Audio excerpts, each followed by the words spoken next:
Horn of Africa দীর্ঘদিন ধরেই বৈশ্বিক শক্তির প্রতিদ্বন্দ্বিতার এক গুরুত্বপূর্ণ কেন্দ্র। ভৌগোলিক অবস্থানের কারণে আন্তর্জাতিক বাণিজ্য, সামরিক ঘাঁটি স্থাপন ও ভূ রাজনৈতিক প্রভাব বিস্তারের ক্ষেত্রে অঞ্চলটির গুরুত্ব অপরিসীম। সাম্প্রতিক সময়ে সোমালিয়ার বিচ্ছিন্নতাবাদী অঞ্চল সোমালিল্যান্ডকে স্বাধীন ও সার্বভৌম রাষ্ট্র হিসেবে স্বীকৃতি দিয়ে সেই পুরনো প্রতিদ্বন্দ্বিতাকে নতুন মাত্রা দিয়েছে ইসরায়েল। এতে করে সরাসরি মুখোমুখি অবস্থানে চলে এসেছে তুরস্ক ও ইসরায়েল। বিশ্লেষকদের মতে এই স্বীকৃতির মাধ্যমে হর্ন অফ আফ্রিকায় দীর্ঘমেয়াদী কৌশলগত অবস্থান নিশ্চিত করতে চাইছে ইসরায়েল। এর একটি উদ্দেশ্য হলো এই অঞ্চলে তুরস্কের ক্রমবর্ধমান প্রভাবকে ঠেকানো। কেউ কেউ আবার মনে করছেন গাজা থেকে ফিলিস্তিনিদের সরিয়ে অন্যত্র পুনর্বাসনের বিতর্কিত পরিকল্পনার সঙ্গেও বিষয়টি জড়িত।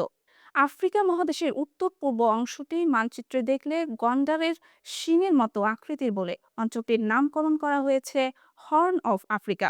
সাধারণত ইথিওপিয়া, সোমালিয়া, জিবুতি ও ইরিত্রিয়াকে এই অঞ্চলের অন্তর্ভুক্ত ধরা হয়। বৃহত্তর অর্থে কেনিয়া, উগান্ডা, দক্ষিণ সুদান ও সুদানকেও অনেক সময় এই ভূখণ্ডের অংশ হিসেবে বিবেচনা করা হয়। প্রায় ২০ লাখ বর্গকিলোমিটার বিস্তৃত এই অঞ্চল নিরাপত্তা, রাজনৈতিক স্থিতিশীলতা ও আন্তর্জাতিক স্বার্থের জটিল সমীকরণে বিশ্বের অন্যতম অস্থির ভূরাজনৈতিক কেন্দ্রে পরিণত হয়েছে। লোহিত সাগর ও অ্যাডেন উপসাগরের তীরবর্তী হর্ন অফ আফ্রিকা এশিয়া ও ইউরোপের সংযোগস্থলে অবস্থিত। সুয়েজ খালের প্রবেশদ্বার হিসেবে পরিচিত এই অঞ্চল দিয়ে বিশ্ব বাণিজ্যের প্রায় ১৪% এবং কন্টেইনার ভিত্তিক বাণিজ্যের প্রায় ৩০% পরিবাহিত হয়। এই কৌশলগত অবস্থানের কারণেই অঞ্চলটি বিশ্বের সবচেয়ে সামরিকায়িত এলাকাগুলোর একটি হয়ে উঠেছে। জিবুতির মতো ছোট একটি দেশেই রয়েছে যুক্তরাষ্ট্র, চীন, ফ্রান্স, জাপান সহ একাধিক শক্তিধর দেশের সামরিক ঘাঁটি। ইরিত্রিয়া, সোমালিয়া, কেনিয়া ও সুদানেও রয়েছে বিভিন্ন দেশের নৌ ও স্থল সামরিক উপস্থিতি। ১৯৯১ সালে সোমালিয়া থেকে আলাদা হয়ে স্বাধীনতার ঘোষণা দেয় সোমালিল্যান্ড।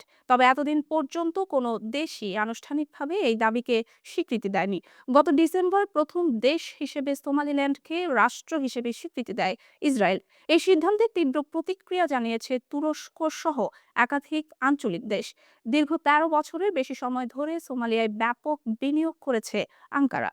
মোগাদিসুতে তুরস্কের রয়েছে বিশ্বের বৃহত্তম দূতাবাস, সামরিক প্রশিক্ষণ কেন্দ্র, সমুদ্র বন্দর ও বিমানবন্দর ব্যবস্থাপনার দায়িত্ব। বিশেষজ্ঞদের মতে সোমালিল্যান্ডে ইসরায়েলের স্বীকৃতি ও সম্ভাব্য সামরিক উপস্থিতি তুরস্কের স্বার্থের জন্য সরাসরি হুমকি। হর্ন অফ আফ্রিকা বিষয়ে অভিজ্ঞ তুরস্কের সাবেক রাষ্ট্রদূত কানি তরুণ বলেন, সোমালিল্যান্ড ইয়েমেনের ঠিক বিপরীতে অবস্থিত। এখানে ইসরায়েলের সামরিক উপস্থিতি বাবেল মানদেব প্রণালী ও লোহিত সাগরের প্রবেশের সুযোগ করে দেবে, যা পূর্ব আফ্রিকায় শক্ত অবস্থান গড়ে তুলতে সহায়ক হবে। ইসরায়েলের সাংবাদিক আমিজা স্ট্রেইনের মতে, ইয়েমেনের হুতি বিদ্রোহীদের হুমকির মুখে এই অঞ্চলে নতুন ঘাঁটি ইসরায়েলের জন্য কৌশলগত সুবিধা তৈরি করতে পারে। পাশাপাশি এটি আফ্রিকায় তুরস্কের প্রভাব মোকাবেলারও একটি উপায়। গাজা যুদ্ধের পর থেকেই তুরস্ক ও ইসরায়েলের সম্পর্ক তলানিতে ঠেকেছে। তুরস্ক ইসরায়েলের বিরুদ্ধে গণহত্যার অভিযোগ তুলে বাণিজ্য নিষেধাজ্ঞা আরোপ করেছে।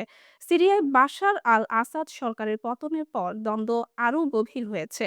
নাইরোবি ভিত্তিক Afro Asia institute for strategic স্টাডিজের নির্বাহী পরিচালক আবদি ওয়াহাব শেখ আবদিসামাদ মনে করেন, সোমালিল্যান্ড ইস্যুতে ইসরায়েলের সিদ্ধান্ত হর্ন অফ আফ্রিকায় তুরস্ক ইসরায়েল প্রতিদ্বন্দ্বিতাকে আরও তীব্র করে তুলবে।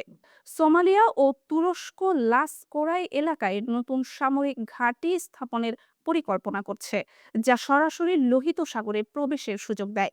অন্যদিকে ইসরায়েল সোমালিল্যান্ডে কূটনৈতিক ও সামরিক উপস্থিতি জোরদার করছে। সব মিলিয়ে হর্ন অফ আফ্রিকা এখন শুধু আঞ্চলিক নয়, বৈশ্বিক শক্তির নতুন প্রতিযোগিতার মঞ্চ।